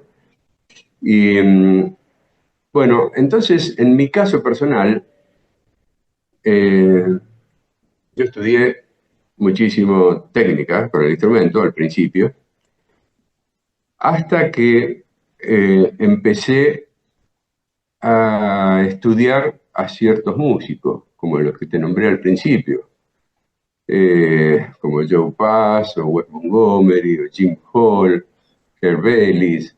Sin el real book, digo, todavía. Claro, sin el real book y sin Instagram y sin Google y sin nada, qué sé yo, ¿no? O sea que lo que teníamos era algún disco de vinilo con un Winco y había que escuchar 1000 veces las cosas e imaginarse por dónde iría la mano. Bueno, ¿cómo podíamos? Teníamos algunas notas de las Guitar Player, de las Downbeat, esas revistas norteamericanas que conseguíamos en los kioscos por ahí, con suerte a veces. Las tapas de los discos que traían una información muy importante, es decir, leíamos todo eso, tragábamos, no leíamos toda la información que podíamos. La experiencia de músicos más grandes que hablaban y uno, si lo escuchaba, yo ir a comer pizza con músicos que tenían 20 o 30 años más que yo, para mí era una fiesta, era ir a tomar una clase a la universidad, ¿no? Y escuchaba todo lo que decían. Bueno, todo eso uno lo potenciaba para estudiar y, y ya, digamos, escuchando con otros oídos. Yo, cuando tenía 20 y pico de años, ya escuchaba con un oído más artístico, no pretendía tanto la cantidad, sino más la calidad, ya iba por ese lado. Pero bueno, voy a esa anécdota que vos conocés, de cuando yo tenía 29 años y estaba grabando en un estudio de grabación. Yo ya era veterano, ¿eh? A los 29 años yo ya había hecho muchísimas cosas con la música, yo vivía de la música, había grabado mucho, etcétera. Pero ese día me pasó algo curioso y fue importante en mi vida. Mientras grababa en un disco, y yo estaba con Héctor López Fur, violinista, un gran maestro, un cuarteto, ¿no? Mientras tocaba, se me puso la mente en blanco. En determinado momento dejé de tener todos esos recursos con los que yo había ido al estudio de grabación, de tener la dórica para tocar en este menor, el arpegio para tocar allá, y cuando ven acá le hago una impresión de acorde, y qué sé yo, toda esa especulación que uno hace mientras toca, la perdí en cierto momento, mente en blanco. ¡Pum! Y yo estaba grabando, ¿no? Bueno, fue tan fuerte para mí que yo recuerdo el tema. Estaba tocando Beautiful Love, un tema de Victor Young. Y bueno, y de golpe mi mano estaba moviéndose y yo como viendo de afuera, ¿qué estoy tocando, no? Todo sonaba bien, ¿eh? Terminó el tema, fuimos adentro a escucharlo, sonaba bien. Bueno, volvimos a hacer otro tema y otra vez mi cabeza, no sé qué pasaba, que se me ponía la mente en blanco, pero no tenía ninguna dificultad para tocar, o sea, estaba bien, estaba más o menos en lo de siempre. Entonces, me acuerdo que le dije a Héctor Lefur, mucho mayor que yo, con mucha experiencia, un gran maestro. Le digo, Héctor, mirá lo que me está pasando, che, se me está poniendo la mente en blanco. Como preocupado. Y él, me acuerdo que me puso una mano en el hombro y me dijo, bienvenido. Eso fue todo. Y seguimos grabando. Y entendí que el bienvenido ese era que, bueno, que yo realmente estaba improvisando. Realmente tenía todos los recursos aprendidos, todos los arpegios, todas las escalas, todas las inversiones de acordes, tocar sobre diferentes ritmos, lo que sea, lo tenía más o menos adentro mío todo eso. Y los estaba usando en una licuadora más especial, digamos, ¿no? O sea, estaba licuando todo eso y estaba saliendo un producto que era improvisación. Eso me produjo mucha inseguridad en un primer momento, porque no tener las especulaciones a las que uno estaba acostumbrado fue algo como un golpe. Claro. Sin embargo, me dio cierta seguridad ver que yo reaccionaba por impulso y que no estaba mal todo lo que tocaba, era lo mismo de siempre. O sea, no me faltaba nada de lo que yo conocía. Pero sin red, es decir, sin necesariamente que yo esté especulando con lo que iba a tocar, sin tener la guía de improvisación ya pensada de antemano. Bueno, eso me pasó unos 15 años después de yo estudiar improvisación. O sea, estuve 15 años estudiando improvisación y un día me pasó eso. Podría no haberme pasado ese día y haberme pasado más adelante o antes, o qué sé yo. Hay gente que, según me dice, es como que eso no le pasó. Claro. Gente grande, ¿no? Y sí, jóvenes que me dicen, sí, sí, a mí me pasó eso. A mí me pasó eso.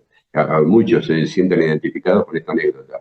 Sí, a mí me pasó que ahora ya no puedo pensar en meter una dórica ahí, porque no sé lo que voy a tocar ahí. Cuando llegue el momento, después por ahí no aparece la dórica. Y bueno, Claro, esa quizás es sería la improvisación. no hacerlo de forma tan racional y guiarse por otros parámetros, tratando de... Totalmente, totalmente, porque eso hace posible que toquemos la misma canción con diferentes improvisaciones, con diferentes discursos. Exactamente. Empezó a ser posible en mi vida que pase eso. O sea, yo puedo tocar la misma canción. Viste que muchas veces la gente se cansa de tocar las hojas muertas. Sí. Bueno, se cansa de tocar las hojas muertas. Ahora, como dijo Keith Jarrett, las hojas muertas no tienen la culpa. Es una hermosa canción. Ante esa, digamos, popular pensamiento de que las hojas muertas nos tiene podrido a todos. Y Kejar dice, las hojas muertas no tienen la culpa. Es un buen tema. Es hermoso el tema. Por eso es tan popular. Por eso tiene tantas versiones. Si las hojas muertas no tienen la culpa, ¿quién tendrá la culpa de que vos estés cansado? Claro, claro, buenísimo. Es decir, eso es lo que tiene de bueno la improvisación, que uno puede improvisar sobre un tema muchísimas veces sin que necesariamente salga aburrido el tema. Si es que vos sos creativo y vas por distintos caminos. Y bueno, siempre es un placer tocar las hojas muertas. ¿Eh? Es decir, yo he tenido la suerte de tocar con algunos pibes. Ellos tuvieron la suerte de tocar conmigo en realidad. Por ejemplo, Joe Pass Ah, tuvo la suerte de tocar conmigo. qué- Jim Hall tuvo la suerte de tocar conmigo. Herb Ellis tuvo la suerte de tocar conmigo. Como Oscar Alemán tuvo la suerte de tocar conmigo. Bueno, modestia aparte. qué grande. Bueno, muchos músicos con los que yo he tocado Sí. no tienen ningún problema en tocar las hojas muertas. Jamás se le ocurriría a ninguno de ellos y de muchos grandes músicos que yo conozco decir, no, las hojas muertas no, que me tiene cansado. No, pará, algo pasa con vos. Anda a un psicólogo y contale que te tiene cansado una canción. Muy Es bueno. decir, la improvisación es eso, es poder mirar el mismo paisaje y ver cosas que no habías visto antes. O sea, tener una visión mucho más amplia y melódicamente o en todo aspecto musical, y hacer que en ningún momento aparezca una monotonía por, por nada, digamos. Siempre hay un aspecto creativo que sale de uno y que Buenísimo. se confunde con las creaciones de otros y bueno, eso de compartir. A mí me ha pasado de que, esto es muy interesante, A me ver. ha pasado de tocar con músicos tan creativos que te van tirando ondas, te tiran una idea y la otra idea, y vos, claro, te estás divirtiendo como un loco porque finalmente te colgás en la idea de los otros y decís, puta madre, qué bárbaro este tipo, cómo me va llevando, ¿no? Y también me ha pasado al revés, de tocar con gente más inexperta y yo ser el que tenga que poner un poquito ahí nuevas ideas para que se toque. Es decir, la improvisación es tan amplia que vos podés disfrutar estando en un lugar o en el otro, con un músico o con otro músico. Bueno, es eso, ¿no? Genial. Y tengo otra pregunta así más filosófica. ¿Por qué hacemos música? O sea, ¿por qué Ricardo Pericán hace música y sigue haciendo música y lo disfruta tanto? ¿Qué pensás? Mirá, vos sabés que eh, en la clínica que di ayer, ayer pues sí, en el Chaco. Sí, Eh, no, la clínica la di antes de ayer. Ahora todavía estoy medio dormido de tanto viaje. Antes de ayer, yo empiezo la clínica así. ¿Qué te hace pensar que sos músico? Esa es mi pregunta. Con eso arranco la clínica. ¿Qué te hace pensar? ¿Por qué? Porque te compraste una guitarra, porque sos pianista y tenés 4 pianos, claro, buenísimo. porque escuchás música todos los días, porque estudiaste, porque tenés un profesor. ¿Qué te hace pensar que sos músico? Y yo doy una respuesta. Porque tenés un título colgado, porque hiciste toda una carrera en el conservatorio. Bueno, la respuesta que yo doy es tragicómica, qué sé yo, ¿no? Le digo, vos sos músico el día que suena el teléfono. Y vos te pones el teléfono ahí, y del otro lado hay otro músico. Ese día te recibiste de músico, antes no. Si vos estás en tu casa, en la cocina, con el mate, estudiando todo el día y sos el mejor músico del planeta, pero no te llama a nadie, no participás, no tenés el ambiente musical, todavía no sos músico. No importa que tengas un título colgado ahí, no importa, todavía no sos músico. Para ser músico hay que participar, te tienen que conocer, vos tenés que conocer a los demás, te tiene que sonar el teléfono. Por ahí es un músico que dice, che, se me cortó la cuarta, ¿no tenés una cuarta para prestarme? Bueno, aunque sea por esa pavada, pero te está llamando otro músico, quiere decir que te tiene agendado. Ahora, ¿cómo apareces vos en la agenda de otros músicos? Y te lo tenés que ganar. ¿Mm? En ocasiones yo le pregunto a mis alumnos, ¿cómo te llamas? Y me dicen, Juan, suponete, no te llamas Juan. ¿Cuántas canciones podríamos tocar nosotros ahora? ¿Qué repertorio tenés? Porque la columna vertebral de un músico es el repertorio. Y si vos tenés nada más que 3 o 4 canciones, me voy a aburrir con vos, porque se acaba enseguida eso. O sea, tenés que tener un repertorio más amplio. Entonces Claro. un día yo te invito a comer un asado a casa porque sabés 20, 30 canciones y nos vamos a divertir. Es decir, que ese es tu nombre. Por eso yo te voy a agendar. Ahí sí aparece la palabra Juan en mi agenda. Y un día te voy a llamar, me llamás vos. Bueno, ese intercambio social que se produce entre los músicos es lo que realmente te come el músico. ¿Mm? Eh, Ahora, tu pregunta es distinta. Claro. Lo que vos decís es distinta a tu pregunta. Yo siento que somos músicos porque necesitamos respirar. Tenemos algo en el organismo que nos da vida, que si los pulmones necesitan el oxígeno y por eso respiramos permanentemente, todo el organismo funciona de alguna manera, todo el flujo sanguíneo este, resiste por el bombeo del corazón, que manda sangre para todos lados, etcétera, etcétera, etcétera. Ahora, en nuestra cabeza hay otro organismo y la música parece ser todo, todo, porque o es el corazón o son los pulmones, o son todos los órganos que tenemos en el cuerpo, están ahí en el cerebro de otra manera, y la música es necesaria para la vida. Es decir, vivimos gracias a que tenemos la música. Yo creo que el músico muere instantáneamente ante la ausencia de música. Te puedes quedar sordo, pero la música sigue, vos la tenés ahí. Ahora, si algún día te despertás y la música desapareció, creo que te morís en el acto. O sea, no existe esa posibilidad. Los músicos vivimos con la música, para la música, gracias a la música. Tenemos música las 24 horas del día. La cantidad de veces que te habrá pasado a vos, a mí también me ha pasado, de que a la noche estás tan cargado, que no te puedes dormir, porque estás escuchando un montón de música, no te dormís. O sea, estás tan ocupado, hay una actividad. Y bueno, a mí me ha pasado tener que levantarme directamente y escuchar realmente lo que tenía en la cabeza. Bueno, es una vida increíble la del músico. Nunca estamos solos. En momentos de alegría tenemos la música, en momentos de tristeza tenemos la música. Si estamos en compañía ponemos música. Yo iba a poner música ahora, pero no te quise embromar en el video. Vos por ahí no le pones música y qué sé yo, si pongo música te arruino el video, ¿no? Pero puedo poner la Pero yo sí música que... que vos quieras, ¿eh? Si Ah, querés por favor. acordamos. Y otra pregunta en Digamos que relación a apagué la eso. música, cuando empezamos esta entrevista, apagué la música para no entorpecer, digamos, el video. Pero siempre estoy con música. En mi casa siempre suena la música. Y si no la pongo yo, la pone mi hijo o algún otro integrante de la familia, digamos, ¿no?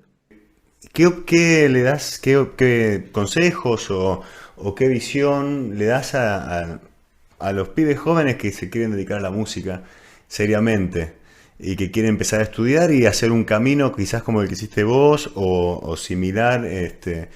¿Qué les dirías o qué les decís?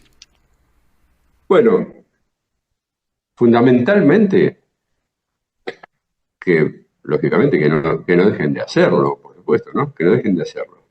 Y que busquen objetivos escalonados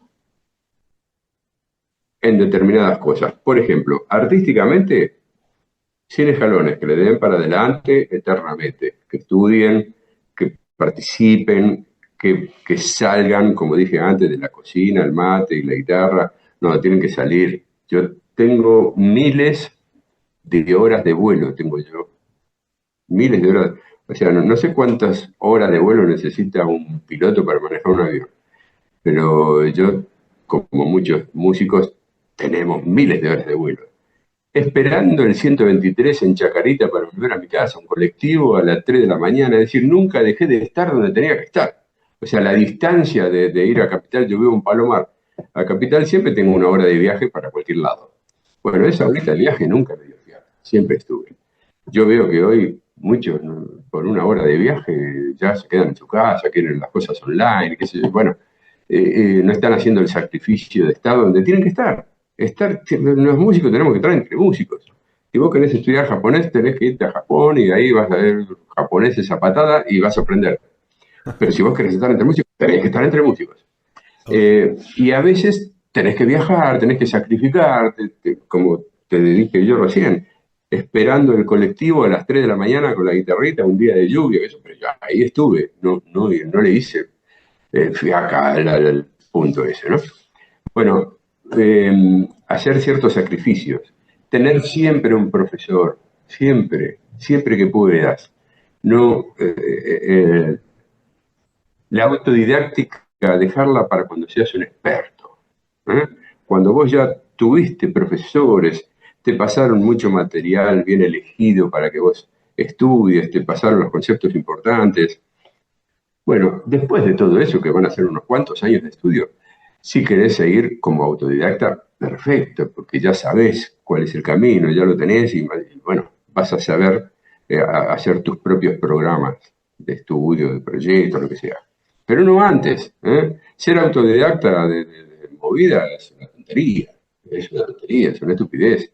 Es más, te puede ir pésimamente, es decir, podés agarrar caminos medio torcidos, o sea que no te lo recomiendo. Te recomiendo tener tus profes, siempre, ¿eh? Siempre vas a encontrar un profe adecuado. Cuando lo encontrás, no lo sueltes, aunque no dejes de tener ciertas experiencias. Yo tengo alumnos y los mando a tomar clases a veces con otros profesionales. Y no hace falta que me abandonen a mí, después pueden seguir conmigo. Pero que no dejen de tener la experiencia de conocer a ciertos músicos. Vos tenés que sentarte ahí, garparle la clase y sentarte ahí, escucharlo. Te puede gustar o no, pero tenés esa experiencia de conocerlo, ¿no? Bueno, por un lado. Por otro lado, estudiar música es una carrera muy intensa, muy larga. Mucho más que ser abogado, ser médico, o ser arquitecto, o ser todas las carreras tradicionales, digamos, se acaban en 6, 7, 8 años, se acaban. Bueno, vos cada vez que subís a un escenario, te recibís de músico. Te dan el certificadito ese que después colgás en la pared. Bueno, eso es subir a un escenario. Cuando vos subís a un escenario, no tiene que existir nada. Por ejemplo, he escuchado mucho, en estos últimos años lo escucho cada vez más, el pánico escénico. Y te diría que más o menos en el 99% de los casos no existe. Se llama cagazo escénico en todo caso. Y el cagazo te viene porque estás inseguro, porque no sabes lo suficiente para afrontar el escenario profesionalmente. Te faltan Claro. 5 para el peso. Ese 5 para el peso tenés que cubrirlo. Y se acabó el pánico escénico. Cuando vos subís, por decir así anecdóticamente, sabés que en el cuarto compás de este compás siempre tropezás. Subís a un escenario y vas a tropezar seguro. O sea, te va a pasar seguro. Cualquier incomodidad arriba del escenario incomodás a tus compañeros, incomodás al público, todo el mundo se da cuenta y es una incomodidad general. No conviene subir a un escenario en esas circunstancias. Tenés que tener todo más o menos aclarado. Para eso tenés que tener la ropa adecuada. Por ejemplo, si sos XL en las remeras y calzás 41 en zapatos, eso es lo que tenés que buscar en la música. No toques una canción difícil, la fácil, que también es linda, también le va a gustar al público, te va a gustar a vos, y es la canción adecuada para que vos toques. No te pongas en un proyecto de subir a un escenario con temas en las cuales vos no estás al nivel de la canción. ¿Eh? ¿Cuántas veces escucho, no sé, tocar, doy un ejemplo, no sé, Donna Lee? Tocan Donna Lee. Bueno, ¿no? Todo un lenguaje popero que tiene el tema. Se acaba la melodía y empieza el solo. Y por ahí, no sigue igual. ¿Qué pasa? Y qué pasa que a lo mejor ese tema no lo tenés que tocar, y capaz que lo tenés que tocar dentro de 6 meses o un año. Guardalo, guarda ese tema y reemplazalo por otro que hay cientos de temas hermosos. Es decir, elegir el repertorio adecuado para tocar en público, en los ensayos, con amigos, etcétera, elegir el repertorio adecuado. Y por supuesto, siempre está el desafío de seguir estudiando los temas más difíciles, hay que seguir adelante. ¿Eh? Entonces, bueno, ese es otro consejo que le doy a los jóvenes. Bueno, no te apures, no te apures. Súper valioso. Otra cosa, Súper valioso. no pretender cobrar siempre, a veces no se cobra, a veces no se cobra. Yo empecé en una pizzería.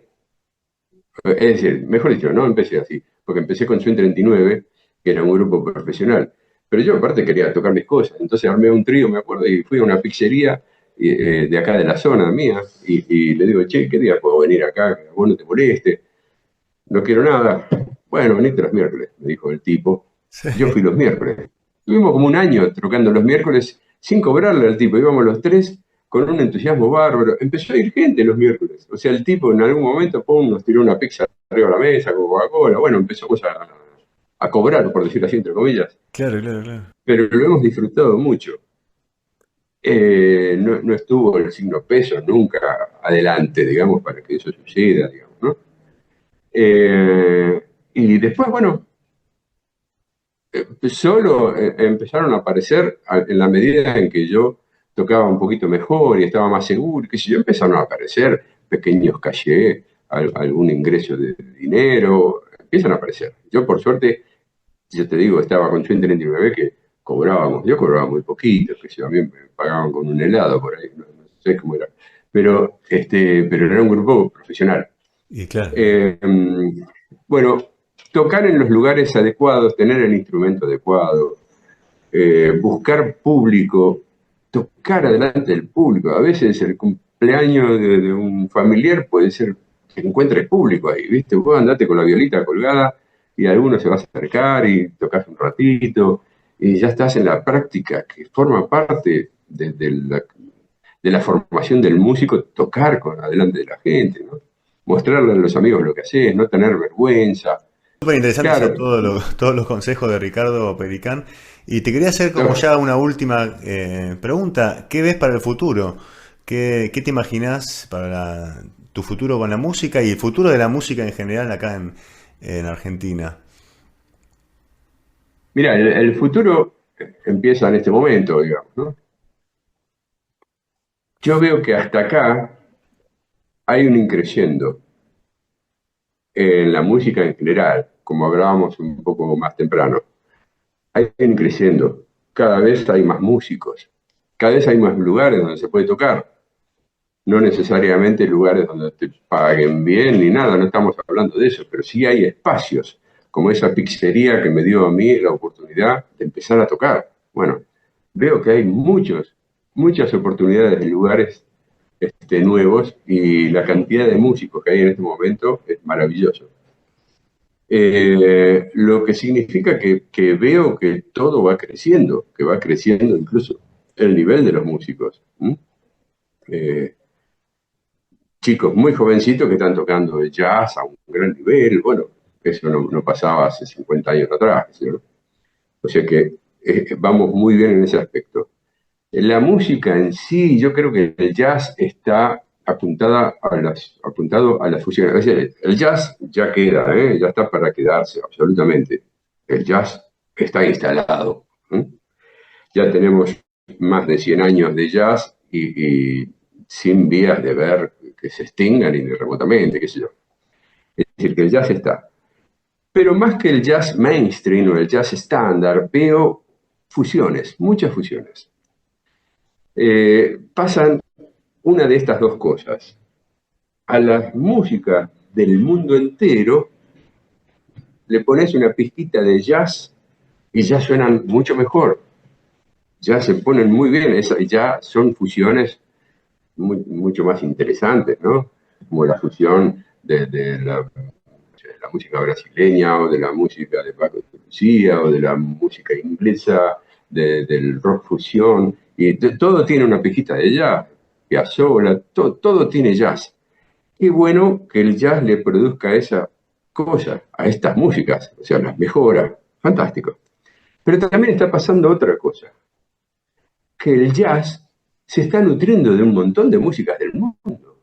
O sea, el jazz es medio como una esponja y de golpe vos escuchás a ciertos músicos de jazz que son de cierto lugar, a Avisaín Cohen de Israel, y lo escuchás y su música tiene mucha influencia, como pasó con Django Reinhardt o como pasó con Oscar Alemán y con muchos que han hecho su música con raíces de otros lugares, digamos, ¿no? O sea que veo que el jazz sigue creciendo, sigue estando. Ahora, la palabra fusión me seduce mucho, veo que las grandes fusiones siguen sucediéndose, ¿eh?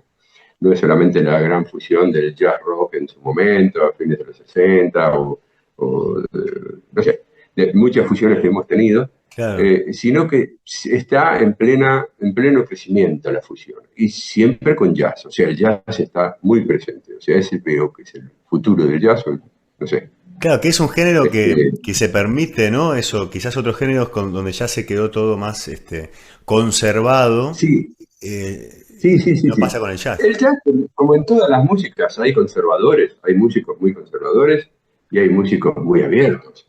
Claro, es Eh, cierto. Ahora, el género en sí es sumamente abierto, sumamente abierto. Yo veo que hay jazz en todo el mundo en este momento, en todo el mundo. Hay jazz en la China, en lugares orientales, hay mucho jazz. O sea, no solamente en el occidente, donde siempre lo hubo. Pero yo estuve, qué sé yo fui a tocar a Marruecos hace como 15 años atrás, me acuerdo. Fui con un grupo que se llama Loco el 22, que tenemos desde hace muchos años. Ricardo Leu, Néstor Gómez, mi hijo, Andrés Pelicán y yo. Sí, sí, sí, Y sí, los con ese escuché. cuarteto fuimos a representar a la Argentina en Buenísimo. Marruecos. Imagínate, fuimos a tocar un festival donde hubo mucho jazz, es decir, en África. O sea que hay jazz en todos lados, ¿viste? Hay jazz por todos lados. O sea Tremendo. que el futuro es con el jazz. El jazz ya está acá. ¿Eh? Y aparte, Como viste que también veo en ciertos lugares, en Buenos Aires veo que hay tango y el tango no va a desaparecer, o en las provincias del interior de nuestro país que el folclore es muy fuerte. ¿Mm? y el jazz Bueno, el se jazz está en el ganó, mundo. perdón, el jazz se ganó este rol de la música intelectual, entre comillas, donde, bueno, para tocar jazz tenés que estudiar. ¿Qué opinas de Sí. ese saber, de esa Y visión que tiene? me gusta eso, me gusta porque para tocar música clásica tenés que estudiar, ¿no? Claro. Bueno, ¿qué pasó con la música clásica en general?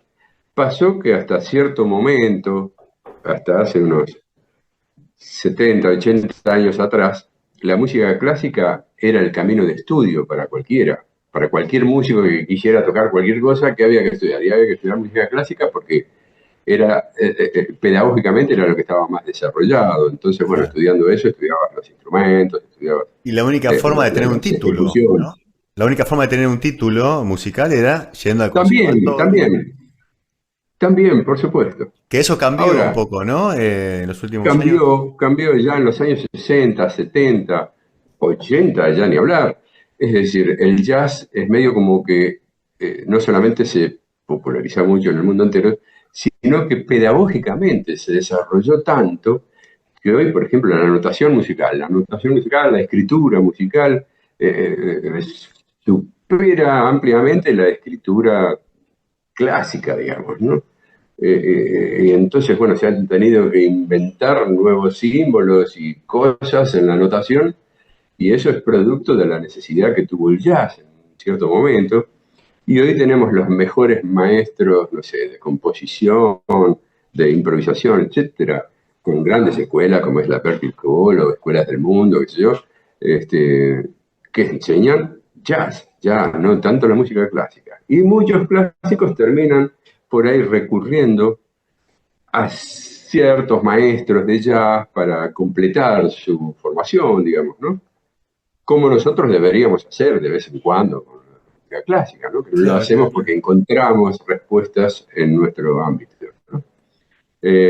O sea que el jazz está en punta pedagógicamente hoy en el mundo entero. ¿Eh?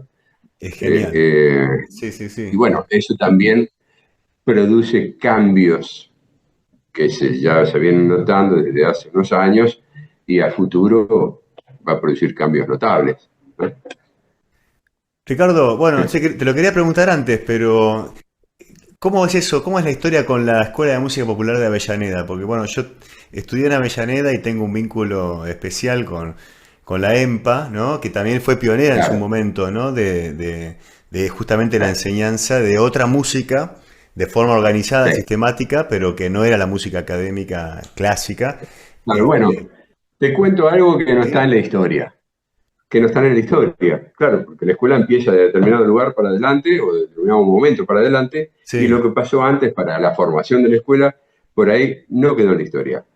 Hay un hombre que fue fundamental, que se llamaba Roque de Pedro.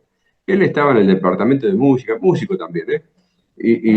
Departamento de música, que no sé, creo que es una oficina que ya no existe con ese título al menos, pero te estoy hablando del año 85.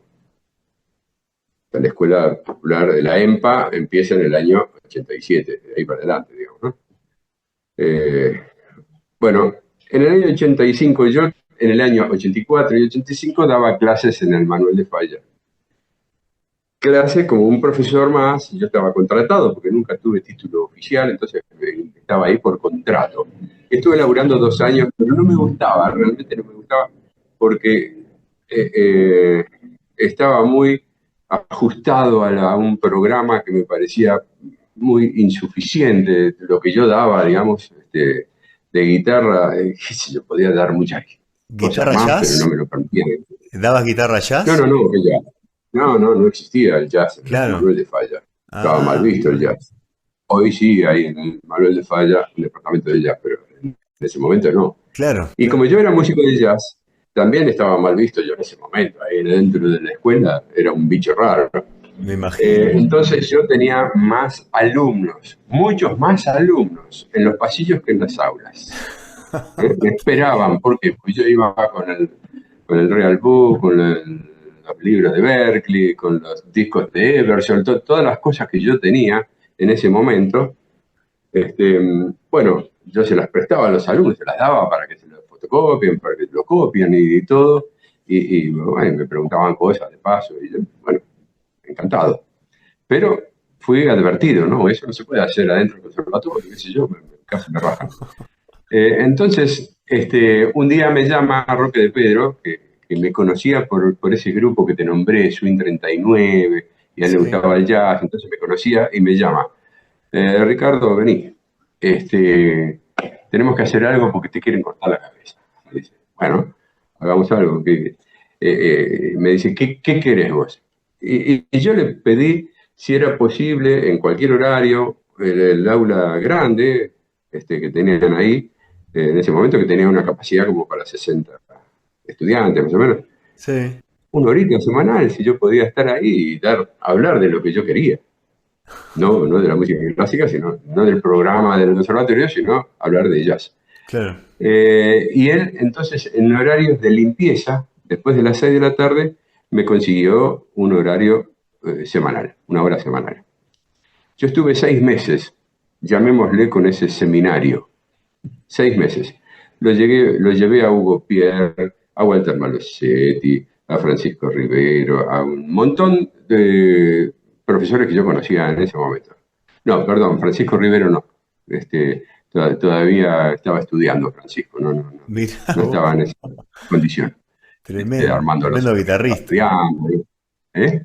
No, Francisco Rivero, Y digo, bueno, tremendo, tremendo, tremendo músico. tremendo, claro, claro. Este, bueno, llevé un montón de músicos profesionales. Y semanalmente los llevaba y venían gratis, por supuesto. Venían porque yo los invitaba, che, ¿por qué no venís? Y hacemos una visita, tocamos un poco y charlamos con los... De eso se trataba. ¿Eh? Y yo por ahí hablaba un poquitito de lo que yo ya sabía, de armonía, de improvisación, de todo eso. Y era un encuentro que se recontra llenaba, venían de todos los niveles los pibes. Por Me supuesto que imagino. cuando se enteraron arriba de lo que estaba pasando, enseguida a ese gusano hay que sacarlo del cajón de manzanas. Nos va a pudrir todo el cajón este tipo. Tremendo. Así que bueno, yo en el año 84 y 85 di clases ahí y renuncié. Renuncié. Renuncié porque estaba insoportable la situación. Me ¿Viste? Ya imagino. tenía Me incluso imagino. alguna discusión en la sala de profesores con algún otro profesor. ¿Viste? Y yo decía, ¿qué estoy haciendo acá? Realmente no tengo que estar acá. Mirá vos. Entonces, Roque de Pedro me pide, en el año 85, me pide, tráeme de tu programa. Yo voy a ver si puedo conseguir un lugar de los 400 lugares que tenía Buenos Aires, así, de casas abandonadas o lo que sea, qué sé yo, propiedades que tenía la ciudad de Buenos Aires en el momento, a ver si conseguimos alguna para hacer algo con todo esto que vos tenés. Bueno, entonces le llevé mi programa. Mi programa era sencillo porque yo ya tenía toda la idea de una escuela y yo tenía más o menos las cosas pensadas y yo tenía un programa de estudio. Entonces, bueno, le expliqué lo que se puede hacer. Son 3 años iniciales con todo lo que tiene que saber un guitarrista, de todas las técnicas, la lectura, etcétera, etcétera. Y a partir de ahí, jazz, Sí, conocimiento de jazz. Bueno, sí. entonces el tipo me vuelve a convocar y me dice, mira, me exigen música argentina, además de jazz, folclore y tango. Ok. Bueno, entonces él ya tenía algunos amigos, yo también, nos empezamos a poner en contacto con músicos de folclore y músicos de tango para armar el programa. El programa, bueno, fue el que yo había presentado y de ahí empezamos a armar el programa tanto para piano o para instrumentos de viento, para lo que sea, y también de folclore y de tango, y no sé, Antonio Ibar, por ejemplo, era un bandoneonista muy amigo mío, entonces lo convoqué a él para armar todo lo de tango, etcétera. Y entonces todas unas carpetas así gordas presentamos, y este hombre, Roque de Pedro, presenta todo esto. Bueno, Sí. pasa el tiempo, pasa el año 86, yo voy a Europa, empiezo a visitar escuelas y digo, puta, yo quiero tener una escuela. ¿Viste? Yo tenía en ese momento 29 años, digo, yo quiero una escuela, quiero enseñar como a mí me gustaría enseñar. Volví a Buenos Aires después de meses de estar por ahí y alquilo un lugar divino, un lugar que había sido un geriátrico, pero ya no estaba para vivir esa propiedad, ¿viste? Tenía problemas. Pero para una escuela era tremendo, porque tenía 8 aulas, 3 baños, una sala de entrada así que era increíble, tenía una de las habitaciones era grande y me entraban 30 y pico de personas sentadas, pero aparte tenía Espectacular. una ventana y 2 puertas, o sea que podían ver así a lo mejor y no sé, metía 50 personas y yo hacía los conciertos ahí, todo bárbaro, ¿no? Ahí es donde conocí a muchos músicos que vinieron de afuera y han pasado por la escuela. Bueno, el asunto es que abro la escuela con el pie derecho, empiezan a venir alumnos a patada, ¿viste? Bueno, no había tampoco tanto, que estaba la escuela de Malosetti, la escuela de Circiliano, y después, para de contar, había profesores, Claro. no había todas las escuelas que hay hoy, ni remotamente. Bueno, me fue muy bien. Un año después, casi, o a fin del 86, fue, o principios del 87, me llama Roque de Pedro, que ya no estaba en el departamento de música, por cuestiones de salud. Él había tenido una enfermedad y tuvo que renunciar, pero estaba en contacto con todo ese proyecto y me dice, te felicito, vas a dirigir la EMPA. ¿Y qué mierda es la EMPA? No te La puedo EMPA es creer. una escuela de música popular en Avellaneda, me dice. Ah, qué bueno. Era en la calle Italia y casi Mitre, por ahí era. Claro. Y buenísimo, le digo, pero llegaste tarde. Yo abrí una escuela. Hace ya casi un año que tengo una escuela Mirá con vos. 20 profesores laburando. Somos, no sé, es un quilombo, no puedo dejar la escuela ni remotamente. Claro, claro, claro. Bueno, Increíble.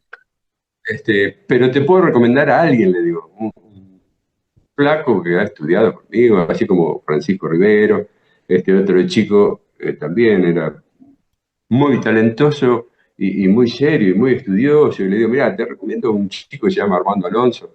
Mételo ahí, ofrecerle a él lo que me estás ofreciendo a mí, que es un capo, va a hacer las cosas muy bien. Bueno, finalmente creo que Armando Alonso entró como jefe de área, de jazz, qué sé yo, y la dirección fue para otro lado. Bueno, todo esto que te estoy contando es historia de la que no, No todo esto entrevi- unos meses después Sí. se concreta y se abre la escuela y a partir de ahí aparece la historia que conocemos, digamos. Pero hay un tipo que se Increíble. llamaba Roque de Pedro y muchos profesores de música, así como yo, que hemos laburado mucho para eso, para que se forme esa escuela. Y bueno, es una lástima que no aparezca en la historia. Pero bueno, completamos un poco la historia, ¿no? Que a veces Claro, pasan bueno, estas cosas. a ciertos músicos, no sé si Armando Alonso, conocen en detalle toda esta historia, porque es previa a su aparición. O sea, y él no tiene Seguramente la no. culpa de la historia que pueden contar. Claro.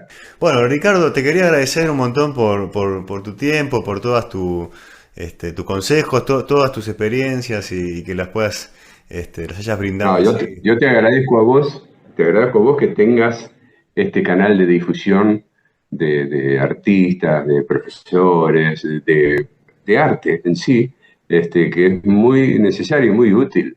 No aparecemos, ¿viste? Los artistas en general no estamos apareciendo en televisión, ni en radio, ni en ningún lado, o sea, no dan mucha bola.